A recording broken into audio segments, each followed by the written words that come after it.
it's like hitting a reset button. Mm-hmm. Cooler air, new school year. Exactly, a fresh start. And it feels like the perfect time for us to take a deep dive into something really fundamental for youth sports. Our mission today really is to uncover the bedrock principles for building lasting engagement in girls' sports. Because, let's be honest, we're facing a critical issue here. Absolutely. Girls are dropping At out. alarming rates. Yeah. So we've got a great stack of sources for this research, from Canadian Women in Sport, insights from the Women's Sports Foundation, Aspen Institute Project Play, the coaching HR team. A lot of good stuff. But this isn't about, the latest tactical playbook or some new winning strategy. Not at all. It's about getting back to basics, understanding those core things that keep girls in the game, keep them thriving. We need to go beyond the surface, really grasp why this is happening, and how we can actually make a difference. Yeah, and the timing couldn't be better to sort of reground ourselves in these fundamentals. Right. It's not enough just to say, oh, girls are leaving sports. We need to understand why. Right. What's underneath it? Exactly. What foundational shifts are needed? Because these quick fixes, they don't really work long term. These stats we see, they're indicators of, well, deeper issues in how we set up and run youth sports. But the good news is, the insights we're digging into today, they offer powerful evidence-based solutions for coaches, for sport leaders. Parents too, right? Anyone involved. Absolutely. Anyone involved. These are the principles that build a real love for the game, not just, a passing interest. Okay, so let's unpack this pressing problem then, because the statistics, they are pretty stark. You really are. Our sources show that by age 14, girls drop out of sport at twice the rate of boys. Twice. That's a consistent finding, too. Women's Sports Foundation, Canadian Women and Sport. They're seeing the same thing. And it's not just girls, is it? Broaden the lens, and you see 70% of all youth quit sports by age 13. 70%. That's huge. So what are these numbers really telling us, beyond just they're leaving? What's the deeper implication here for the girls, for everyone? That's the critical question, isn't it? Because the numbers, yeah, they're alarming, but they're really symptoms of deeper emotional and psychological factors that our sport environments often fail to address. Project Play is quite clear on this. The top reasons cited: lack of fun or exclusion. Lack of fun or exclusion. It's not about performance then. Not primarily, no. It's about losing the joy, the connection, that sense of belonging that sport should provide. When we look at a girl who quits at 14, we're not just losing an athlete. No. We might be losing a future leader, someone who could have built incredible confidence, resilience, teamwork skills. Sport is so good at nurturing. So this early dropping out, it has huge implications for the girls missing out, obviously, but also for the future of sport itself, and maybe even that leadership pipeline sport can feed into. That's such an important point. Lack of fun or exclusion. Just think about that for a moment. It's not, I wasn't good enough, or we didn't win. It's a fundamental failure of the experience. Exactly. Imagine like a 12-year-old girl, let's call her Maya. She joins soccer, she's excited, but the coach only focuses on the star players. The drills are boring, repetitive. She feels invisible. Happens all the time. Her passes get ignored, her ideas dismissed. She starts dreading going. That feeling, that sense of being an outsider or just not enjoying it, that's what's driving these stats. And it's such a missed opportunity. Totally. It's a tragedy because sport can be so powerful, so positive. So if the problem is lack of fun and exclusion, then that back to basics idea from the coaching tree makes so much sense. Right. They say strong seasons don't start with rankings or results. They start with creating spaces where every single girl feels she belongs. Belonging. That's the foundation. Yeah. It's not about being the best player, not at first anyway. It's about establishing that connection, that value, shifting the focus, really. And if we connect that to the bigger picture, belonging and opportunity are just. They're intertwined. You can't really have one without the other for sustained engagement. They're like twin pillars. Twin pillars, I like that. Belonging gives you that emotional safety, right? The comfort to thrive, take risks, make mistakes, grow. That feeling of, okay, I'm seen here, I'm valued, I'm part of this. And opportunity. That ensures equitable access, clear pathways for development, different roles within the sport, not just playing. It's more than just a spot on the roster. It's a chance to grow, maybe lead, explore.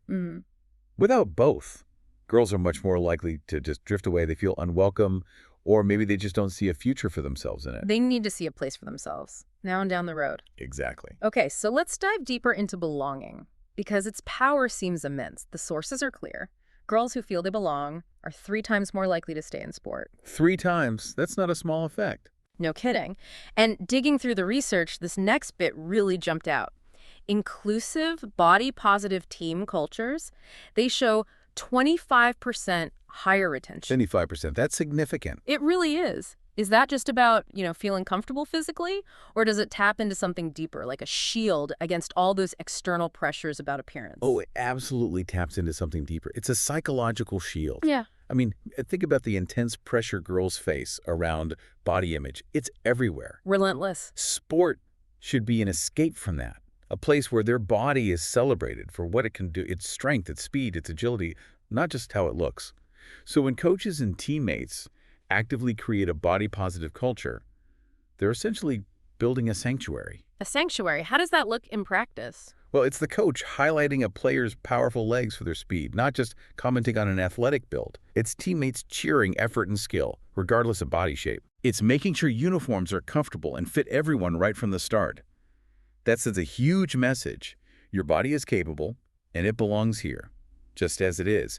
It actively fights that self-objectification so many girls deal with. Right. It frees them up to just play and enjoy it. Exactly. Yeah. Focus on performance and fun. So it's not just about avoiding negative comments, but actively celebrating and affirming capability. Precisely. And building on that, another huge piece of belonging seems to be just listening. Oh, absolutely critical. Aspen Institute Project Play found that when girls feel heard by their coaches, they're 2.5 times more likely to stay. 2.5 times. Again, a massive impact. And get this, 80% of girls say a positive coach relationship is the top reason they keep playing. 80%. Wow. It really underscores that the coach is central to their experience. It's not just about drills and tactics then, is it? Yeah. It's about the dialogue, the relationship. Definitely. So how can leaders, make listening a real habit, not just an open-door policy sign? Yeah, good question. It's about building a culture where feedback isn't just accepted, it's actively sought out and valued. Leaders can give coaches actual tools for this. Like what kind of tools? Maybe dedicated check-in times, before practice, after practice. Yeah. Coaches asking simple, open-ended questions. What felt good today? Anything make you feel uncomfortable? What did you need more of? Simple but effective. And then validating those feelings, even if the coach doesn't immediately agree. Plus, training coaches to notice the nonverbal stuff too. Who's pulling back? Who seems off? And then approaching them privately with empathy.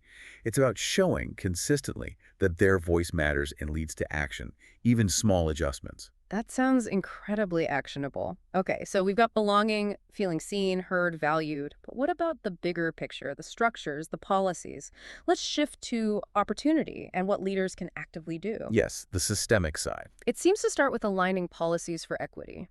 Our sources, like Canadian Women in Sport, point out how uniform policies that don't account for comfort or religious dress can push girls out. A seemingly small detail with big consequences. Exactly. Think about it. A 13-year-old, let's call her Chloe, loves her sport, but the new uniforms are tight, uncomfortable, make her super self-conscious. Or maybe conflict with her family's religious requirements for modesty. Right. What seems minor to an administrator can be the very thing that makes Chloe feel unwelcome, unaccommodated, and then she walks away. It shows how policy directly hits belonging and opportunity. The perfect example. Okay, another crucial step. Coach education. It's actually quite alarming that less than half of coaches have received training on things like gender equity. Meaning understanding and countering those subtle biases or norms that can unintentionally sideline girls. Yes. Or training on body image, mental health, these critical areas. Another finding from Canadian Women in Sport. It's a big gap. Why do you think this training gets overlooked so often? And what's the real impact of not giving coaches these skills? Well, I think it's often overlooked because there's this assumption that, a good coach is a good coach, period. That the skills are totally transferable without nuance. But coaching girls might require different awareness. Absolutely. A nuanced understanding of their development, the social pressures they face, how they might experience sport differently. Without that training, coaches might accidentally reinforce stereotypes or miss signs of body image struggles or mental health issues. Which could lead to girls disengaging. Exactly. So leaders can change this. Require girl-centered training. Research shows it strengthens girls' confidence, their sense of safety, their belonging. It equips coaches with not just tactics, but that crucial social-emotional intelligence. Turning them into real mentors, not just instructors. Precisely. And another angle here, a really powerful part of opportunity, is representation. Visibility matters. Seeing is believing. Basically, yes. When girls see women in leadership roles in sport, their retention improves by 33%. That's significant. 33% just by seeing women leaders. Wow. And furthermore, 80% of girls say they'd stay in sport longer if they had female role models. 80% again. That number keeps popping up. It tells a clear story, doesn't it? The inspirational power of seeing someone like you succeeding in these roles, it just signals possibility. It expands their horizons. It makes total sense. If you can't see it, it's harder to imagine being it. So how do organizations boost this visibility effectively? It's not just hiring, right? It's about actively showcasing them. Exactly right. It has to be intentional. Strategic promotion. Highlight women coaches and leaders in your communications website, social media newsletters. Make them visible. Feature them at events, as speakers, as recognized figures. Create awards that celebrate their contributions, not just in coaching, but administration, officiating, governance, all levels. When girls consistently see diverse women influencing the game, it builds that sense of possibility. It shows them a future, whether that's playing, coaching, or leading. It's a real investment in their future. Okay, so all these pieces, belonging, listening, equity, education, visibility, they bring us back to that core reason girls quit. Lack of fun and exclusion. Back to the beginning. And this really challenges that traditional focus in youth sports, doesn't it? The championship banners, the win-at-all-costs vibe. It really does. The sources seem to be saying we need a fundamental shift. We need to make recognizing inclusive, joyful environments just as visible, just as celebrated as winning titles. That's a big cultural shift, but yes. What does that actually mean, though? Celebrating joyful environments as much as winning. How does that work? It means recalibrating priorities. Instead of only focusing on the scoreboard, you celebrate things like most improved team spirit. Or best demonstration of teamwork. Exactly. Or most welcoming environment. It means coaches get recognized for high retention rates, for positive feedback from athletes, not just their win-loss record. So like an annual award for most inclusive team right next to the league champion trophy. Imagine that. It shifts the focus from winning at all costs to development-first environments. And that fundamentally changes the whole experience for girls. The goal isn't just making elite athletes, it's building stronger girls, confident, resilient, engaged. And that builds stronger futures for them, whether they stick with competitive sport or not. Right. Like the coaching intern says, going back to basics means remembering your first job is keeping girls in the game through equity, belonging, development. And when those are the real priorities, everything else, including performance, actually has a healthier foundation to grow from. This deep dive really hammered home that mission, didn't it? Understanding the fundamentals, we've covered so much ground, the huge importance of belonging, Feeling seen and valued. the power of truly listening, the impact of fair policies, specialized coach training, visible role models. And underpinning it all. Yeah, that critical need to celebrate joyful participation, inclusive spaces, not just the final score, creating a landscape where every girl feels she belongs and gets a chance to thrive. So we really hope this encourages you listening to think about how these ideas apply in your own community.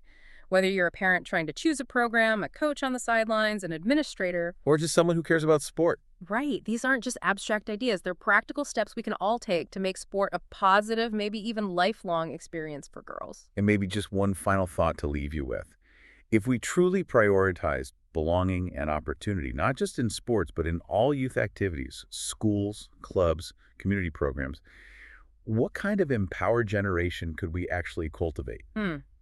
That's a powerful question. How might that fundamental shift ripple outwards, creating stronger, more resilient communities, boosting confidence, leadership, well-being, far beyond the playing field? Think about that long-term impact.